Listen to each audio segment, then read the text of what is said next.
Planetary Tower Defense has recently released their newest update, the Master Mode update, and it has a lot of lore to go over. Let's put this video into multiple categories: the timeline, the GPC, the new advisors, my old theory, the creatures, the dialogue, and finally a theory.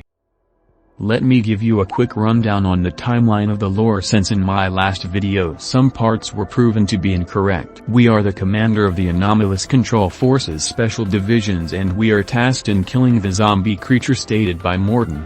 After waves of infected deep space explorers workers who are researchers for the ACF, something pops up on our radar, and it isn't the zombie creature, it's the organic creature, and we are tasked with taking it out. The organic creature doesn't die, but instead he disappears with smoke, and he's somewhere out there alive. Now, around 3 months after the events of Easy Mode, we are attacked by another wave of our workers being infected and combat robots being hacked. We now know the GPC, aka the Global Protective Coalition, are attacking us indirectly with creatures and our own combat robots. We suffer a massive loss if we kill our combat robots, and we will be weakened for Master Mode.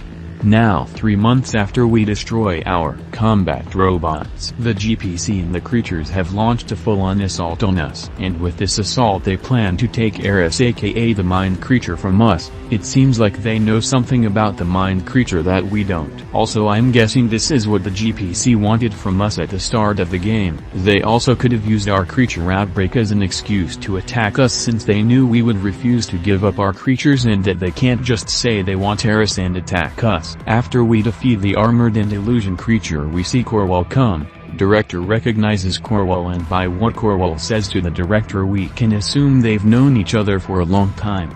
Corwall wants Eris and we refuse to give her up. Corwall then turns into the Inferno creature and causes a huge nuke which wipes out a lot of our forces. We manage to defeat the Inferno creature and Corwall goes into a comatose state, and we've made countermeasures so that she doesn't transform again. After that we get told how the creatures quote-unquote teleport to our world. There is this mineral that was discovered in the 2050s and it is called ibisite. It's a very powerful fuel source and it accelerated the growth of our civilization. The dimension where all the creatures are born have a link to the ibisite, so with the excessive use of ibisite on our Earth, this alternative dimension had been dragged into the same position as Earth in the alternative dimension.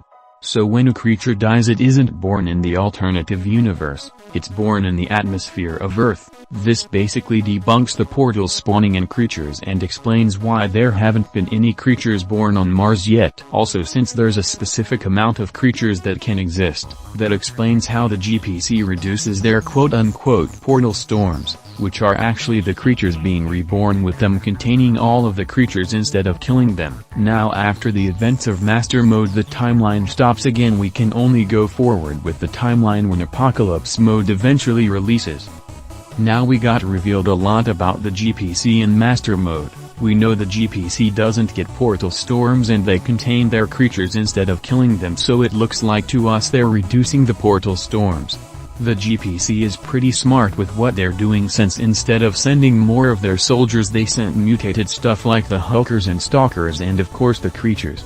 We also know the motive behind their attack. They wanted Eris and not the creatures we were containing, and finally we can assume the GPC is trying to find people compatible with creatures to transform into them and make an even greater attack. We also get introduced to technically three new advisors: Eris, aka the Mind Creature, who the GPC is after, and Ethra, who is here to give us intel on what's next and collect intel on new stuff that might come. Then Corwall, who of course wants to take Eris, and who is the Inferno creature. Oh, and also Morton is now dripped out in Ravager gear. Turns out my theory of humans being able to turn into creature was actually true. Further evidence to it being inspired from Attack on Titan is what Eris says here, and also there have been 5 known cases of humans being able to transform into creatures, 2 of which are Eris the Mind Creature and Corwall the Inferno creature. Now with Master Mode's release we have gotten a lot of information about the creatures. With the build-up of ibisite, a creature can be born, and then a creature, if compatible with a human, can have a human controlling them.